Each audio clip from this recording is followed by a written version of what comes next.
Hello and welcome to another session of Brick Therapy. Today I will be building and reviewing The Office. This is a set that I would have liked Lego to build, but unfortunately they have some company, I think it's called PhatMojo, that made it for them. So let's take a look at the box. It looks like the minifigures are, if these are the actual size, are actually pretty big compared to the Lego minifigs. But other than that, everything else looks like it's bricks that we could probably use Lego bricks to build, and then just maybe use the stickers, if those are stickers. I don't know yet, we'll see. On the back just shows the different areas of the office, and I guess the three minifigures that it comes with. You have Michael Scott, or Michael Scarn if you're familiar with the show. You have Jim, and then you have Dwight. All right, let's open up the box and see what we have inside. Alright, inside we have 7 individual bags of bricks. We have one with all 3 of the minifig. We have the instruction, a sticker sheet, and then we have what looks to be like a 16 by 32 base plate. Let's take a minute to build it, and then we'll come back and talk about it.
Alright, so here it is, The Office. You know, the build wasn't terribly bad. I think there was a couple pieces that were off color. Alright, let's take a look at the minifigs. First, we have Michael Scott. He has a very big head that isn't held in very well. As you can see, it's just a straight stud. And I guess if we push it down hard enough, it'll stay. And as you can see, he's wearing a vest, but I don't want to take it off right now. So it's kind of holding on his shirt, which if you look, it looks kind of like a bib. Right, here it is. I don't know if you can see this when I'm lifting it out. And it's a soft plastic. The hands do rotate all the way around 360 degrees. The head, of course, rotates, and I guess it kind of tilts. Well, I don't know if it's tilting or it's just falling off, but you kind of have a little bit of motion in it. And the hip, because it's only like a single stud like the head, you get some rotation in there also. And then you get rotation of the feet because it seems to be on some kind of a stud also. So I guess you can have him standing with both feet in opposite directions. But let me show you with Dwight what I mean about the torso. So as you can see, Dwight's head comes off easily, and when his head comes off, his bib shirt part comes off also. And you can see underneath it's just a yellow shirt with, like, I guess short sleeves. I don't remember, I guess he wears short sleeves a lot in the show. His glasses don't come off. I don't think the hair piece comes off. I don't know how to describe the texture of the hair. It's kind of odd, but yeah, I don't know how to describe it. They're all basically the same. They take 2 studs to stand, unlike the Lego minifigs. Each foot takes 2 studs, so they take a 2x2 floor space to stand. But if he was standing right next to the door here, you can see that they're pretty big. All 3 of them would have to duck to get in and out of these doors. Looks like these doors are made for I think they're even bigger than mini dolls. Let me check on that. Yeah, definitely bigger. But I think she likes tall guys, right? All the minifigs are like little short guys. Not this group of nerds.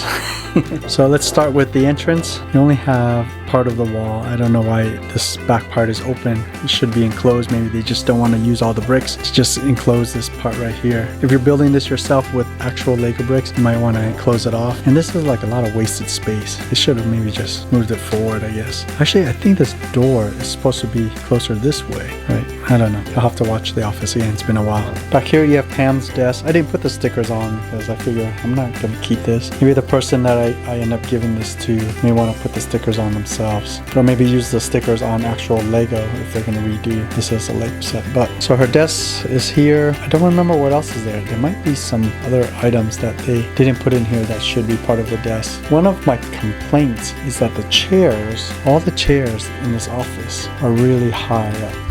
higher than they probably should be or need to be. And I don't know why they used 2 of the 2x2 rounds instead of maybe just 1. I think 1 would do a lot better. Next we have Dwight and Jim's desk, and they're using like the stud on the side drawers that do not open. You have a phone handle, and I guess these round pieces, which I haven't seen in Lego itself, but maybe I just haven't received a newer set that has them. You also have a table out here. Looks like it should have something in here. I don't know why they didn't just put a 2x2 tile if they didn't want to add something to that jumper. And then before we go into Michael Scott's office, I want to talk about this door. It's very flimsy and kind of cheap. One of the cheap things about it. And then we have Michael Scott's office. One of the things I want to mention that it's missing is a Dundee. But maybe they just don't have access to that part. So maybe like a little statue or something right here would have been kind of cool. It's like a Dundee award. Maybe like a little gold micro statue would have been cool to have in here. And other than that, basically very plain. If they're going to add on to this, I guess you could also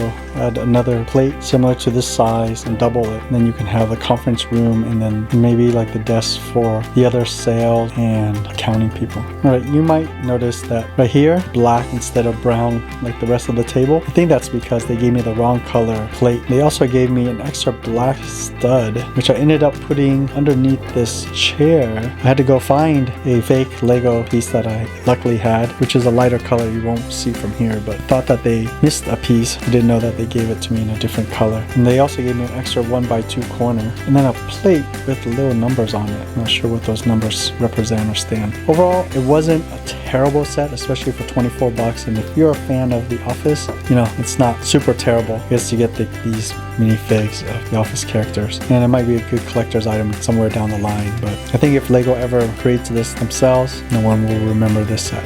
That's it for today. I hope you enjoyed this. This video is for one of my subscribers, Gato Live, who asked if I would review it, and so I figured I didn't have that many pieces. I thought I'd do it. Plus, I wanted to see what it's like to build a non-Lego piece. Thanks for joining me on this session of Brick Therapy. I'll see you next time.